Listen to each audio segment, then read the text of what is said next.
عید کی خوشی ہم کیوں مناتے ہیں؟ پہلے میں یہ تھوڑا سا واضح کر دوں کہ رمضان کا مہینہ اللہ نے پورا ایک ہمارے لیے خوشی کا مہینہ بنایا ہے، جس میں اللہ کی جنت کے دروازے کھول دیے جاتے ہیں، جہنم کے بند کر دیے جاتے ہیں، شیطان قید کر دیے جاتے ہیں، جنت کو روزانہ سجایا جاتا ہے، اللہ کا عرش پہلے آسمان پہ آ جاتا ہے، اللہ کی طرف سے اعلان ہو رہا ہوتا ہے، کوئی بخشش چاہنے والا، کوئی حاجت مانگنے والا، فرض 70 فرضوں کے برابر ہو جاتا ہے اور نفل فرض کے برابر ہو جاتا ہے، اور نفل اور فرض کا فرق اتنا بڑا ہے کہ قیامت تک 2 رکعت نفل پڑھتا رہے تو فرض رکعت کے ایک سجدے کے برابر نہیں۔ اور اس میں جو مر جاتے ہیں اہل ایمان، ان کا حساب نہیں ہوتا، ان کو قبر میں منکر نکیر نہیں آتے، اللہ تعالیٰ ان کو معاف فرما دیتا ہے۔ اس طرح 29 دن رات یہ سلسلہ چلتا ہے، اور آخری رات پھر اللہ تعالیٰ اعلان فرماتے ہیں کہ میرے بندوں نے رات کو قیام کیا، یعنی تراویح کی نماز پڑھی، دن میں روزہ رکھا، تو میں نے اس پر ان سب کی بخشش فرما دی۔ تو اس خوشی میں پھر ہم سب مل کر اللہ کی بارگاہ میں شکرانے کے مل کر 2 نفل ادا کرتے ہیں اور اللہ کا شکر ادا کرتے ہیں کہ یا اللہ تیرا شکر ہے، تو نے ہمارے گناہوں کو معاف فرمایا، جہنم کو ہم پہ حرام کیا، جنت کو ہم پہ واجب کیا۔ اصل تو عید کی خوشی کی یہ وجہ ہے۔ آپ عید کے لیے غسل فرماتے تھے اور اپنے کپڑوں میں سے اچھے کپڑے منتخب فرماتے تھے، اور فجر کی نماز کے بعد آپ اشراق نہیں پڑھتے تھے اس دن، باقی آپ کی ساری زندگی کا معمول تھا کہ فجر کے بعد آپ اشراق پڑھتے تھے، لیکن اس دن آپ اشراق نہیں پڑھتے تھے، غسل فرما کے پھر کچھ کھا کے، کوئی میٹھی چیز، کھجور ہی عام طور پر ہوتی تھی، کھجور کھا کے پھر آپ عیدگاہ کی طرف تشریف لے جاتے تھے، اور پہلے نماز پڑھاتے تھے، پھر خطبہ ہوتا تھا، اور اس کے بعد جس راستے سے آپ جاتے تھے اس راستے کو چھوڑ کر پھر اور راستے سے گھر واپس آتے تھے، پھر وفود سے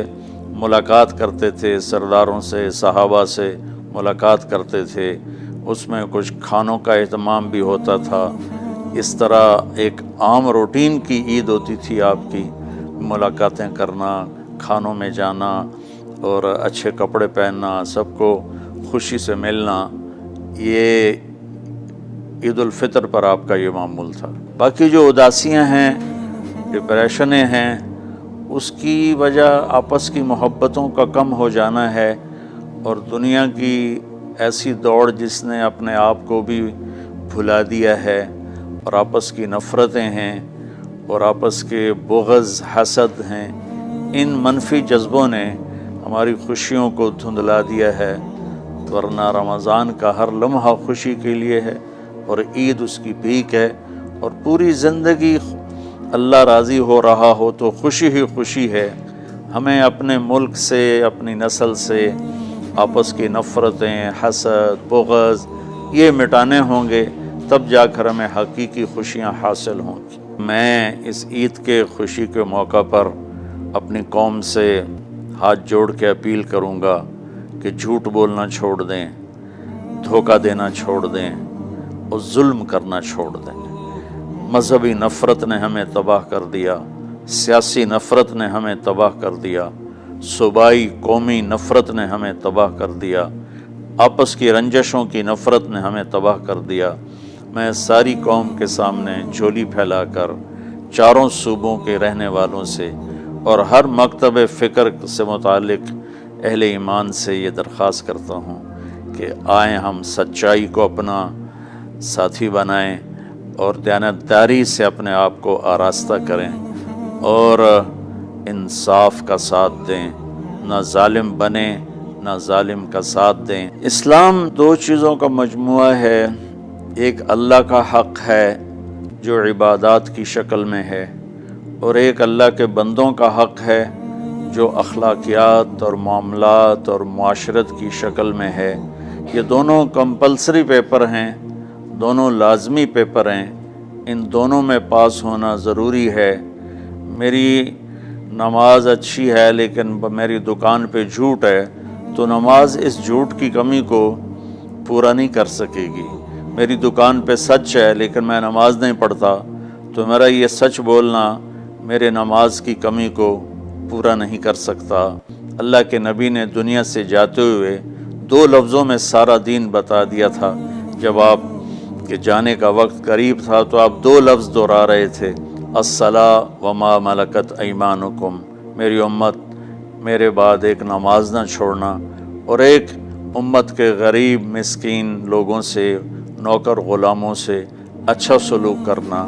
یہ 2 الگ الگ ڈیمانڈ ہیں۔ جیسے پانی پینے سے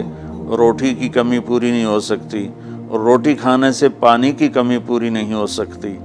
یہ دونوں الگ چیزیں ہیں۔ اخلاق کو عبادت کی کمی پر نہیں کر سکتی، اور عبادت کی کمی اخلاق کو اور اخلاق کی کمی کو عبادت پورا نہیں کر سکتی۔ ان دونوں چیزوں میں پاس ہونا ضروری ہے، تب جا کر ایک معتدل معاشرہ وجود میں آتا ہے۔ ایک حدیث سنا کے بات ختم کرتے ہیں۔ میرے نبی وضو فرما رہے تھے تو صحابہ آپ کے وضو کا پانی گرنے نہیں دے رہے تھے، نیچے سے لے کر کوئی پی رہا تھا، کوئی منہ پہ مل رہا تھا۔ تو آپ نے فرمایا ما یحملکم علی ھذا، یہ کیا کر رہے ہو؟ وہ کہنے لگے یا رسول اللہ، اللہ اس کے رسول کی محبت میں کر رہے ہیں۔ تو آپ نے فرمایا میں تمہیں بتاتا ہوں اللہ اس کے رسول سے محبت کرنے والا کون ہوتا ہے۔ فَلْيُسْتِقِ الْحَدِيثَ إِذَا حَدَّثَ، اللہ رسول سے محبت کرنے والا وہ ہوتا ہے جو ہمیشہ سچ بولتا ہے۔ فَلْيُؤَدِّ الْأَمَانَةَ إِذَا تُؤْمِنَ، جو ہمیشہ امانت داری سے کام لیتا ہے، کبھی دھوکہ فراڈ نہیں کرتا۔ فَلْيُحْسِنْ جِوَارَ مَنْ جَاوَرَهُ، اور جو ہمیشہ اپنے پڑوسیوں کے ساتھ اچھا سلوک کرتا ہے، پڑوسی اپنے ہوں، غیر ہوں، مسلم ہوں، نان مسلم ہوں، وہ ان کے ساتھ اچھا سلوک کرتا ہے۔ یہ 3 نشانیاں ہیں عشق رسول کی۔ یہ 3 باتیں میری قوم اپنا لے تو یہ اندھیرے اجالوں میں انشاءاللہ تبدیل ہو جائیں گی۔ دنیا کے لیے قانون ہے اللہ تعالیٰ کا کہ جس قوم میں انصاف، دیانتداری اور سچائی ہوگی انہیں اللہ عروج دے گا، وہ مسلم ہو یا نان مسلم ہو۔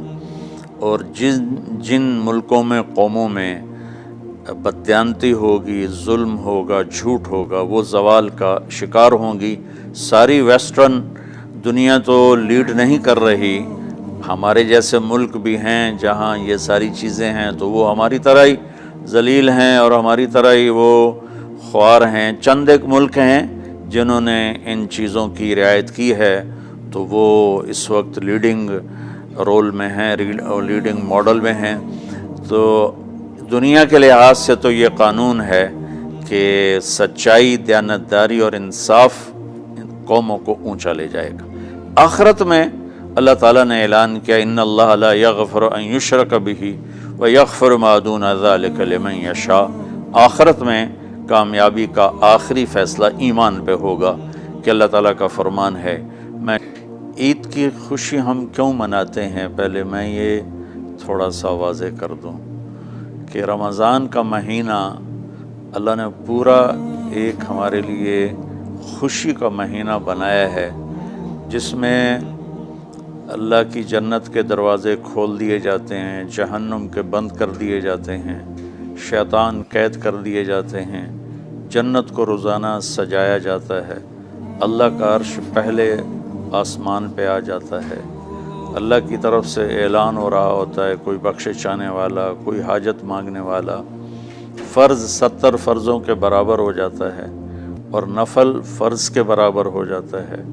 اور نفل اور فرض کا فرق اتنا بڑا ہے کہ قیامت تک 2 رکعت نفل پڑھتا رہے تو فرض رکعت کے ایک سجدے کے برابر نہیں۔ اور اس میں جو مر جاتے ہیں اہل ایمان، ان کا حساب نہیں ہوتا، ان کو قبر میں منکر نکیر نہیں آتے، اللہ تعالیٰ ان کو معاف فرما دیتا ہے۔ اس طرح 29 دن رات یہ سلسلہ چلتا ہے، اور آخری رات پھر اللہ تعالیٰ اعلان فرماتے ہیں کہ میرے بندوں نے رات کو قیام کیا، یعنی تراویح کی نماز پڑھی، دن میں روزہ رکھا تو میں نے اس پر ان سب کی بخشش فرما دی۔ تو اس خوشی میں پھر ہم سب مل کر اللہ کی بارگاہ میں شکرانے کے مل کر 2 نفل ادا کرتے ہیں اور اللہ کا شکر ادا کرتے ہیں